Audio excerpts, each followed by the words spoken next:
नमस्कार, बहुत स्वागत है आप सभी का। मैं हूं आपके साथ चेतन पाठक। रुक करेंगे उत्तराखंड की खबरों का। उत्तराखंड विधानसभा का बजट सत्र गैरसैंण के भराड़ी सैण स्थित विधानसभा भवन में आगामी 13 मार्च से शुरू होगा। प्रदेश सरकार 15 मार्च को सदन में बजट पेश करेगी। मीडिया से मुखातिब होते हुए सीएम धामी ने कहा कि यह रोजगार केंद्रित बजट होगा। इसके साथ ही राज्य के बजट में केंद्र की झलक देखने को भी मिलेगी। प्रदेश सरकार जनता के सुझाव पर बजट तैयार कर रही है। हर वर्ग को इस बजट से लाभान्वित किया जाएगा। वहीं दूसरी ओर विपक्ष ने सत्ता पक्ष को सड़क से सदन तक घेरने की रणनीति तैयार कर ली है। कांग्रेस के पूर्व नेता प्रतिपक्ष का कहना है कि सरकार के बजट में कुछ नहीं होगा, सरकार का खजाना खाली है, सरकार सिर्फ जुमलेबाजी कर रही है। साथ ही उन्होंने कहा कि तर्कश में बहुत तीर हैं। बेरोजगारी, महंगाई, बदहाल कानून व्यवस्था, अडानी समेत अन्य मुद्दों को लेकर सदन के भीतर और बाहर सरकार को घेरा जाएगा।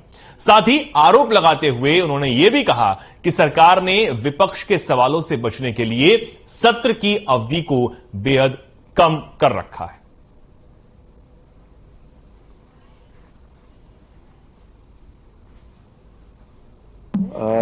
इस बार का बजट हमने मुख्यतः उसमें जो आगे हमने प्रावधान किया है कि ये नौजवानों को और मातृशक्ति को समर्पित और विशेषकर रोजगार केंद्रित बजट होगा। और पूरी तरह से जो हमारे देश के यशस्वी प्रधानमंत्री मोदी जी के नेतृत्व में पूरे देश के लोगों के लिए जो आम बजट आया है, सबकी आशाओं को, आकांक्षाओं को, अपेक्षाओं को पूरा करने वाला बजट है, उसी को आधार मानकर, उसी को पाथेय मानकर हमने उत्तराखंड के बजट को भी बनाने का प्रयास किया। आप देख लीजिए प्रदेश की बिगड़ती हुई कानून व्यवस्था, अंकिता भंडारी हत्याकांड और तमाम घटनाएं इस प्रदेश के अंदर घटी है, उस पर हम सरकार को घेरने का काम करेंगे। बेरोजगारी का मुद्दा सबसे महत्वपूर्ण मुद्दा है और जिस तरीके से प्रदेश के अंदर आए दिन हर परीक्षा में नकल हो रही है, तो इस मुद्दे को हम सदन के अंदर उठाने का काम करेंगे। महंगाई अपने चरम पर है। होली का जो तोहफा सरकार ने दिया, गैस की कीमतें बढ़ा करके, महंगाई एक मुद्दा है। अर्थव्यवस्था पूरी तरीके से ध्वस्त है। विकास के कार्य अवरुद्ध है। सरकार ने कहा था कि हम इस प्रदेश के अंदर मजबूत लोकायुक्त लाएंगे।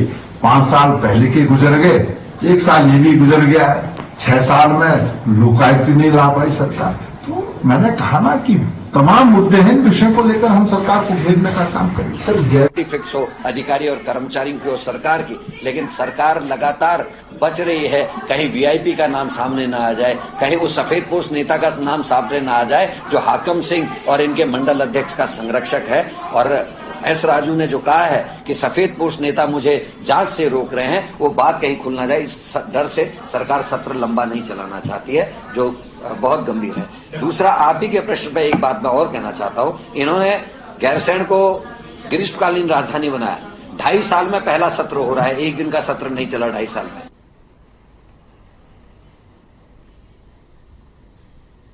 खबर देहरादून से है, जहां उत्तराखंड में सड़क हादसे को रोकने के लिए सर्वोच्च न्यायालय के आदेश पर सड़क सुरक्षा सलाहकार परिषद का गठन हुआ है। इसको लेकर उत्तराखंड सचिवालय में बैठक की गई। प्रदेश के परिवहन मंत्री चंदनराम दास की अध्यक्षता में इस बैठक का आयोजन हुआ है। बैठक में सभी विभागों के उच्च अधिकारी मौजूद रहे। बैठक में गढ़वाल के कमिश्नर और कुमाऊं के कमिश्नर भी वीडियो कॉन्फ्रेंसिंग के जरिए जुड़े हैं। बैठक में मंत्री चंदनराम दास ने आगामी चारधाम यात्रा में सड़क हादसों को रोकने के लेकर अधिकारियों को दिशा निर्देश दिए। मंत्री चंदनराम दास ने कहा कि उत्तराखंड सरकार की प्रतिबद्धता है कि बिना किसी कैजुअलिटी के उत्तराखंड आने वाले तीर्थयात्रियों को चारों धाम के दर्शन कराए जाएं, जिसके लिए सरकार लगातार सड़क हादसों को रोकने की कवायद कर रही है।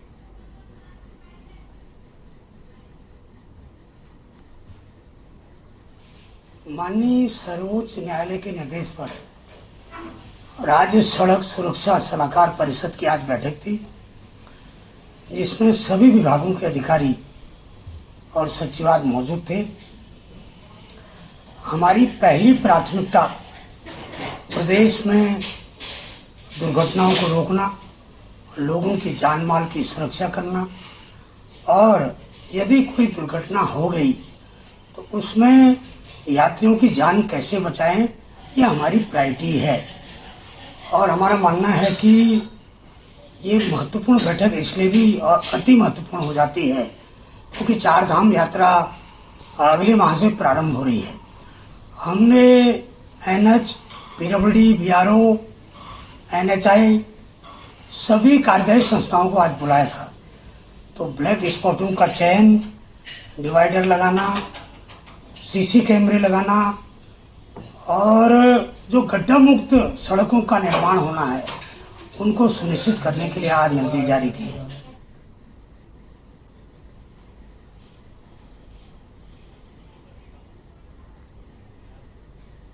अब खबर चंपावत से है, जहां उत्तर भारत का सुप्रसिद्ध शक्तिपीठ मां पूर्णागिरि धाम में लगने वाला भव्य मेले की शुरुआत हो गई है। बता दें कि मेले की शुरुआत 9 मार्च से हुई है और सुबह 10 मार्च तक लगभग 80,000 श्रद्धालुओं ने मां पूर्णागिरि के दर्शन किए हैं और मेले का शुभारंभ मुख्यमंत्री पुष्कर सिंह धामी ने किया। मेले के पहले दिन हजारों की संख्या में मां पूर्णागिरि के दर्शन किए गए। वहीं एसडीएम सुंदर सिंह ने बताया कि पूर्णागिरि मेले में अब तक 80,000 श्रद्धालुओं ने दर्शन किए हैं और बताया कि मेले में सुरक्षा के पुख्ता इंतजाम हुए हैं।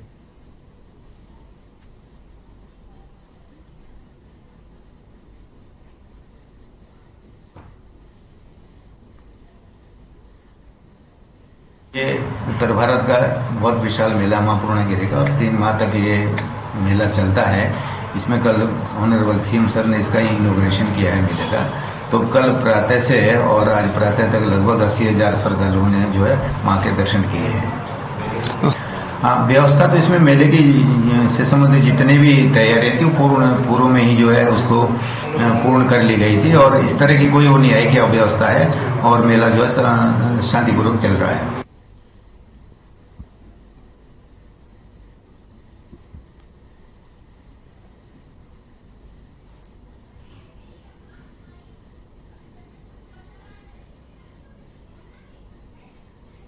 यहां पर 9 मार्च से मेले की शुरुआत हो गई है। चंपावत में पूर्णागिरि मेले की शुरुआत यहां पर हुई है। 80,000 श्रद्धालुओं ने अब तक यहां पर दर्शन कर लिए हैं। आपको बता दें कि मुख्यमंत्री पुष्कर सिंह धामी ने इस मेले का शुभारंभ किया था और पूर्णागिरि मेले की शुरुआत यहां पर हो गई है। चंपावत में इस मेले का आयोजन हुआ है और काफी समय से इस मेले का आयोजन होता आ रहा है। एक बार फिर इस मेले का आयोजन यहां पर किया गया है और 9 मार्च से यानी कि कल से ही इस मेले का आयोजन हो गया और अब तक 80,000 लोगों ने यहां पर पहुंचकर मां पूर्णागिरि के दर्शन कर लिए।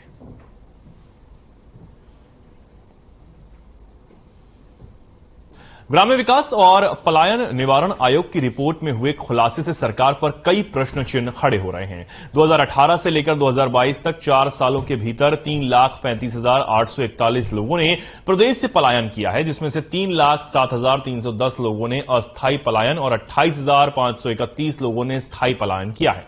सबसे ज्यादा पलायन अल्मोड़ा और टिहरी जनपद से हुआ है। रिपोर्ट में इस बात का खुलासा हुआ है कि पलायन की मुख्य वजह सड़कों का अभाव, स्वास्थ्य, शिक्षा और रोजगार सहज रूप से उपलब्ध ना होना है। इसको लेकर बीजेपी का कहना है कि यदि इस तरह की कोई समस्या रही होगी तो सरकार इस विषय पर जरूर गंभीरता से सोचेगी और कोई समाधान निकालेगी ताकि पलायन पर अंकुश लगाया जा सके।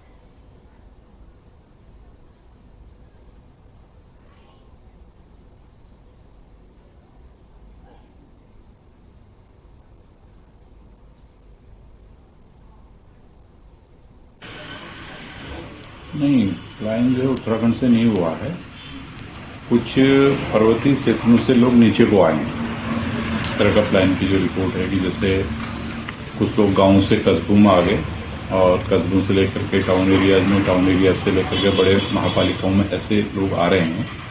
लेकिन वो आना जाना लगा हुआ है, ऐसा भी नहीं कि लोगों ने बिल्कुल एकदम गांव छोड़ दिया है या अपनी जो उसकी ग्राम सभा है वो छोड़ दी है, ऐसा भी नहीं है। और जहां तक आपने कहा कि सरकार का विषय, देखिए सरकार हर स्तर पर पलायन को कम करने के लिए, पलायन को रोकने के लिए प्रयास कर रही है, चाहे वो पर्वतीय अंचलों पे रोजगार देने के लिए खेतीबाड़ी का विषय हो, हॉर्टिकल्चर का विषय हो, फ्लोरिकल्चर का विषय हो, या टूरिज्म से आपके होम स्टे योजना हो, होटल टोटल हो, टैक्सी का व्यापार को आगे बढ़ाने को, कैसे स्वरोजगार से हम लोगों को जोड़ सकें। सेल्फ एम्प्लॉयमेंट में हम लोग काम कर रहे हैं।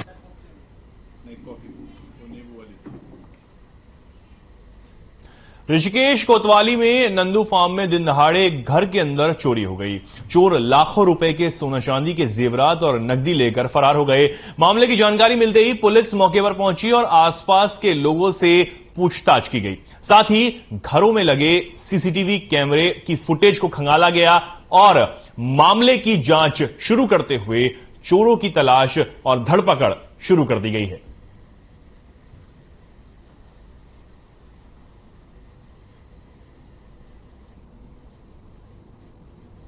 मैं कल यहाँ से अपना घर का काम कुम निपटा के अपनी मम्मी के घर चली गई थी। तो मैं जब यहाँ पे शाम को मेरे हस्बैंड अपने काम से आए तो उन्होंने मुझे कॉल किया कि ये घर पे ऐसा सब बिखरा पड़ा है, यहाँ क्या हुआ, कुछ करके नहीं गई तू काम कुम। मैंने कहा नहीं, मैं सब करके गई थी यहाँ से। और जब मैं घर आके देखा तो मेरा यहाँ पे सामान सुमून बिखरा पड़ा है। अलमारी में मेरे कुछ सामान पड़ा था, जेवर था मेरा और मेरा कुछ कैश था, वो सब मैंने देखा, मुझे नहीं मिला। फिर मैं दूसरे रूम में गई, मैंने वहाँ मम्मी का कमरा देखा, तब मैंने मम्मी का बक्सा टूटा हुआ देखा। और फिर मैं तीसरे रूम में गई, वहां पे भी मुझे कुछ नहीं मिला, सब बिखरा पड़ा हुआ था। मेरी उसकी सबकी कीमत कम से कम 12-13 लाख रुपए है और मैंने पुलिस कंप्लेन भी करी है, उन्होंने लिखित में भी लिखा है।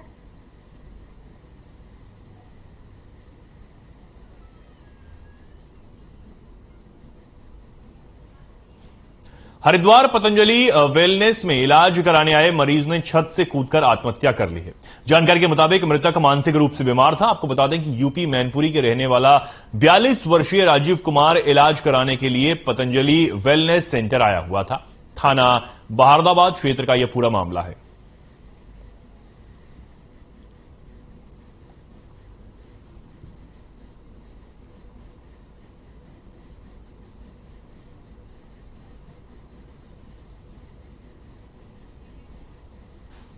स्वराज सेवा दल के कार्यकर्ताओं ने हरिद्वार में एसपी सिटी ऑफिस के बाहर प्रशासन के खिलाफ प्रदर्शन किया और जमकर नारेबाजी भी की। और हरिद्वार की बहारदाबाद स्थित सहारा इंडिया की 555 बीघा जमीन की सीज करने की मांग को लेकर स्वराज ने एसडीएम को ज्ञापन सौंपा है। इस दौरान स्वराज सेवा दल के कार्यकर्ताओं ने कहा कि भूमाफियाओं ने सहारा इंडिया की जमीन पर फर्जी दस्तावेजों के जरिए नक्शा पास कराया है और उसमें लोगों का पैसा भी निवेश कराया गया है, इसलिए इसमें शामिल सभी लोगों पर एफआईआर दर्ज होनी चाहिए।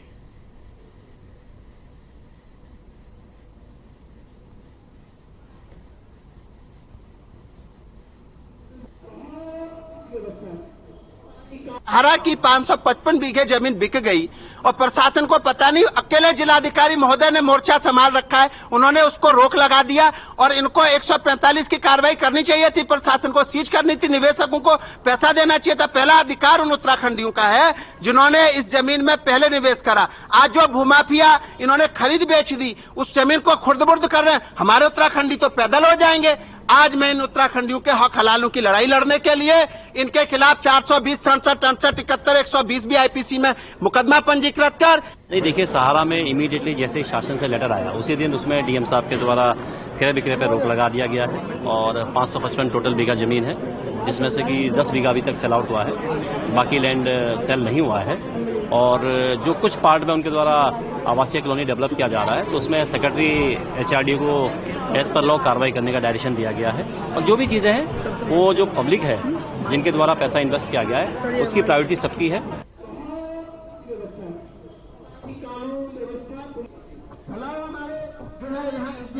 एसडीएम सदन साहब उठाएंगे, इन 3 लोगों के अलावा कोई यहाँ फोन उठाने को तैयारी नहीं है, किसी को ये शराब।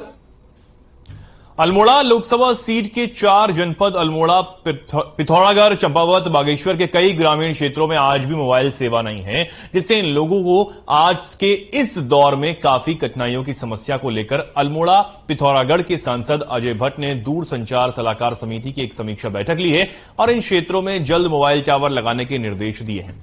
सांसद ने कहा है कि उनकी लोकसभा चाइना, नेपाल, तिब्बत बॉर्डर से जुड़ा है, जिससे अब केंद्र सरकार ने 137 टावर की स्वीकृति मिल गई है, जो जल्द ही अस्तित्व में आ जाएंगे।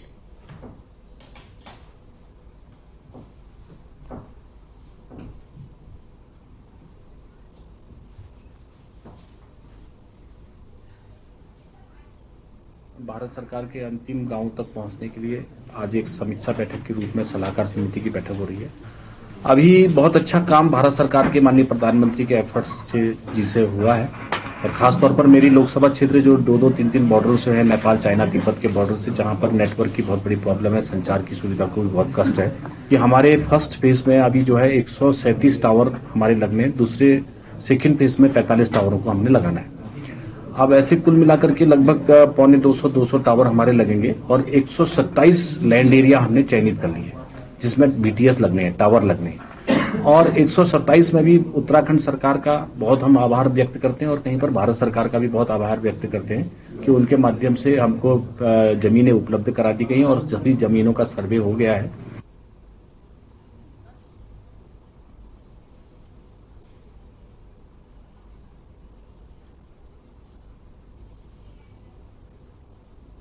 योग गुरु बाबा रामदेव ने कांग्रेस नेता राहुल गांधी पर जमकर निशाना साधा है। उन्होंने कांग्रेस नेता राहुल गांधी की ओर से आरएसएस और बीजेपी पर साधे जा रहे निशानों पर कहा कि कुछ लोगों की फितरत है कि वे खाते हिंदुस्तान का है और गीत पूरी दुनिया के गाते हैं और दूसरे देशों के गाते हैं। भारत में रहकर ऐसे भारतीयता सनातन विरोधी जो लोग हैं, वे अब ऐसे करके अपने के प्रति देश के अंदर एक स्वीकार्यता, घृणा और नफरत का भाव पैदा करवाते हैं। बाबा रामदेव ने कहा कि राजनेताओं को तो ऐसे काम कतई नहीं करना चाहिए। भारत में रहकर जिन लोगों को, भारत के लोगों को वोट लेकर जिनके नेता बनना है, वे शक कैसे कर लेते हैं। इस पर कांग्रेस के प्रदेश अध्यक्ष शीशपाल सिंह बिष्ट ने कहा कि बाबा रामदेव अब राजनीति में ज्यादा दिलचस्पी दिखा रहे हैं। यहां बाबा रामदेव थे, वो 2014 को अच्छे दिन देने वाले थे। प्रदेश प्रवक्ता शीशपाल सिंह बिष्ट ने आगे कहा कि बाबा रामदेव काला धन लाने की बात करते थे और जब से बीजेपी की सरकार केंद्र में आई है, तब से बाबा रामदेव भूल गए कि यहां पर ना तो काला धन आया और ना ही पेट्रोल, डीजल एवं गैस की कीमतों में कुछ राहत मिली है। इस तरह की बयानबाजी बाबा रामदेव को शोभा नहीं देती।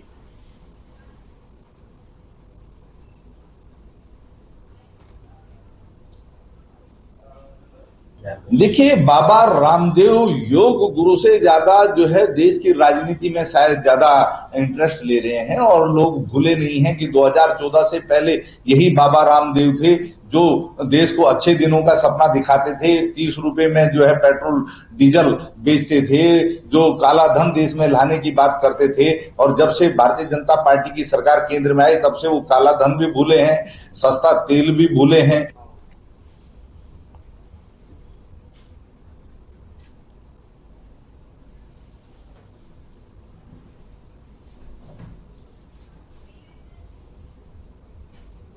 हल्द्वानी के बुद्ध पार्क में पूर्व सैनिकों ने जोरदार प्रदर्शन किया है और 1 रैंक 1 पेंशन 2 की विसंगतियों को दूर करने के लिए केंद्र सरकार से मांग भी की है। साथ ही 7 सूत्रीय मांगों को लेकर पूर्व सैनिकों ने उप जिलाधिकारी के माध्यम से रक्षा मंत्री और प्रधानमंत्री को ज्ञापन भी भेजा है, जिसमें 1 रैंक 1 पेंशन 2 में हुई विसंगतियों को दूर करने की मांग की गई है। इसके साथ ही एमएसपी अलाउंस में सभी रैंक का सम्मान किए जाने को लेकर मांग की गई है। इसके अलावा युद्ध में शहीद और घायलों को 1 रैंक 1 पेंशन के तहत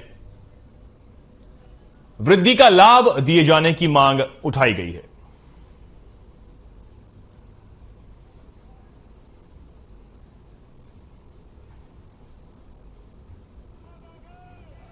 जो अभी कुछ दिन पूर्व हमारा पूर्व सैनिकों के लिए जो है OROP 2 का गठन करने के बाद जिस प्रकार से अधिकारियों ने हमारे OROP को हाईजैक करके हम जवानों की अनदेखी की गई है, जबकि उसी समानुपात में अगर जवानों जैसे को भी दिया जाता, शायद हम आज इस धरने प्रदर्शन की ओर नहीं जाते। हल्द्वानी में हमारा ऑफिस है और हम पूर्व सैनिकों की जितनी भी गतिविधियां हैं जो उनके साथ अन्याय या उनकी कमियां, उनको पेंशन से संबंधित, विधवाओं को पेंशन से संबंधित या उनके बच्चों से संबंधित कोई भी समस्या सरकार की तरफ से जो अलाउंसेज या बेनिफिट नहीं मिलते, उसके लिए हम लड़ाई लड़ते हैं। और अभी जो OROP तो जो 20 जनवरी को भारत सरकार ने घोषणा करी है, उसके बाद हम पूर्व सैनिक सारे आहत हो गए।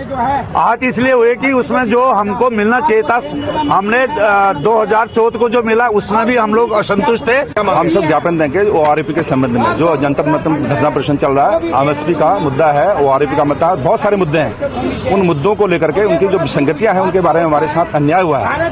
हमको सरकार जो है वो बहुत कम पेंशन दे रही है, जबकि हमारे अधिकारियों को बहुत ज्यादा दे रही है। तो इस संबंध में हम अब जाकर मेमोरेंडम जो है उप जिलाधिकारी तक जाएंगे और वहां ये देके आएंगे हम सारे सैनिक यहाँ से जुलूस निकल के। आपकी मांग क्या है? मांग यह है कि हमारी MSP एक समान हो, ऑफिसर्स की या JC विभाग जवान की।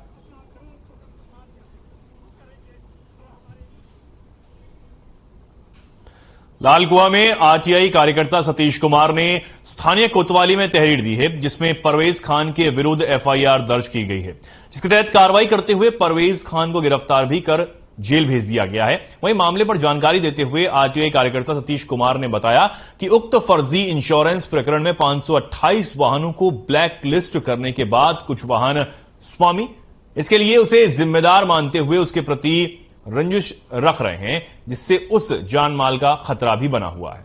उसकी शासन प्रशासन से सुरक्षा की गुहार लगाई है।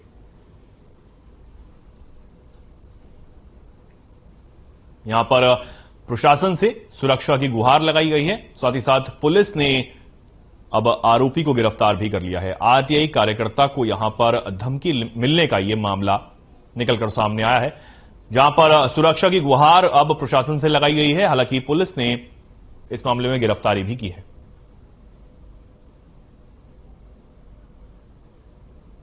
लालकुआं का यह मामला है, जहां पर एक RTI कार्यकर्ता को धमकी मिली है।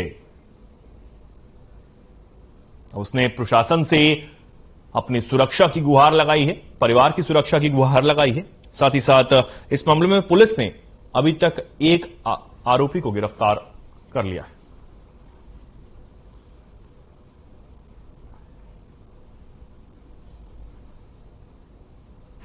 2022 को एक वरिष्ठ पुलिस अधीक्षक प्रधान के यहाँ मैंने एक तहरीर दी थी, जिसमें कुछ RTI से गोला नदी में एक परवेज खां पुत्र आजम खां वार्ड नंबर 3 जवाहरनगर लालगंज नैनीताल के खिलाफ एक तहरीर दी थी। RTI में उससे मुझे मालूम चला कि इसने फर्जी इंश्योरेंस अपनी गाड़ी पर लगा रखी है और वन निगम में नवीनीकरण में भी फर्जी इंश्योरेंस लगाए गए थे और RTO में भी इन्होंने फर्जी इंश्योरेंस लगाए थे। मैंने उसकी RTI लेने के बाद मैंने संबंधित सरकारी बीमा कंपनी जो यूनाइटेड है उससे भी मालूम करा, तो ये फर्जी अंकित होना पाया गया। इसके खिलाफ मैंने सिर्फ एक ही आदमी के खिलाफ तहरीर दी थी और उसके बाद पुलिस ने विवेचना करी। विवेचना करने के बाद पुलिस को अपराधी दोषी मानते हुए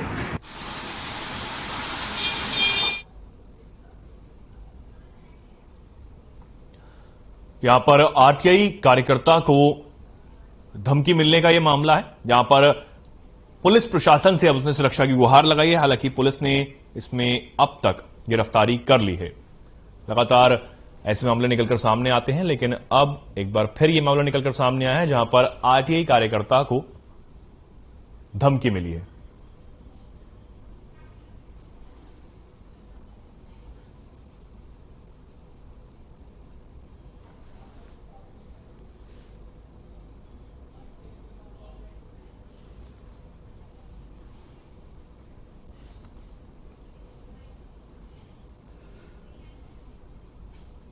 इस बुलेटिन में फिलहाल के लिए इतना ही।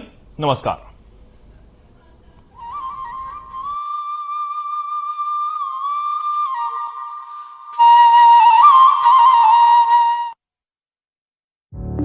Through constant innovation,